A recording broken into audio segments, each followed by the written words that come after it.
Melissa, muy buenas noches, un gusto saludarla como siempre a través de ICN Noticias por la noche. Bueno, nos encontramos en la Basílica de Suyapa, donde esta noche permanece cerrada debido pues a todos los preparativos que se están haciendo por la celebración de este aniversario del hallazgo de la Virgen de Suyapa. En los alrededores pues hay muchos negocios ya apostados donde los capitalinos están viniendo ahí a disfrutar de juegos, de comidas y de los diferentes comercios que podemos observar en los alrededores de la Basílica de Suyapa. En este momento me acompaña Johnny Rodríguez, historiador hondureño, para que nos hable un poco de algunas curiosidades que engloban este aniversario de la Virgen de Suyapa y sobre todo el surgimiento, Johnny, de la ermita de Suyapa, que es una de las cuestiones que también más significativas en estas fechas.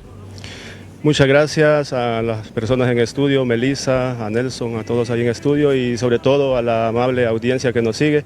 Sí, de hecho es muy interesante ver pues todo esta monumental basílica y también su ermita, pero que se esconde más allá de estas paredes.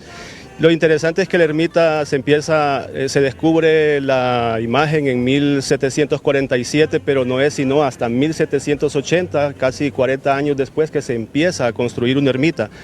¿Cómo se empieza a construir la ermita? Bueno, había un capitán de granaderos, ese era su puesto en aquel momento, y él tuvo un milagro de parte de la Virgen que le quitó o le sacó piedras biliares, y entonces él prometió, tras haber recibido el milagro, prometió construirle una iglesia, un santuario, que es la ermita que tenemos pues atrás de la basílica.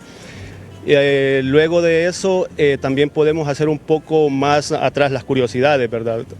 Hoy en día todo esto está poblado, pero antes básicamente era un valle, todo era plano, y hay cosas interesantes que no sé si ustedes se han parado a observar, y es que todo tiene nombre de hacienda, de trapiche, prados universitarios, porque era todo algo plano.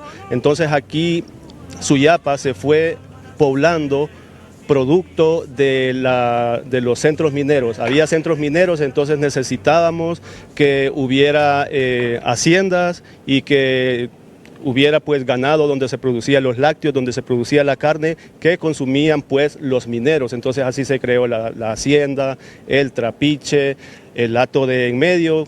Todos estos eran haciendas que estaban alrededor y dentro del valle, y justo en el valle que se llama pues Valle de Suyapa está enclavada la ermita y posteriormente pues la Basílica de Suyapa. Bueno, la Basílica de Suyapa es donde convergen la mayoría de peregrinos que vienen de diferentes partes del país, una tradición que se vive año con año. Y una de las curiosidades, porque la Virgen fue encontrada en el Pilihuín, pero fue trasladada hasta aquí, hasta este sector, y muchos dicen, ¿por qué no se llama la Virgen del Pilihuín si fue encontrada ahí, sino que la Virgen de Suyapa? Sí, básicamente es porque las personas que hallaron la estatuilla de la Virgen, la hallaron en el Pilihuín y la trajeron a Suyapa. ¿Por qué? Porque aquí residían todos los jornaleros y todos los agricultores que estaban, aquí vivían, aquí residían. Entonces la mamá de estas personas, las familias de estas personas, eran los encargados de cuidar la ermita a partir de 1780. Entonces quien decidió eso al final fue don José Midense y Celaya, de hacer la ermita aquí, y así se fue creando pues el culto a Suyapa.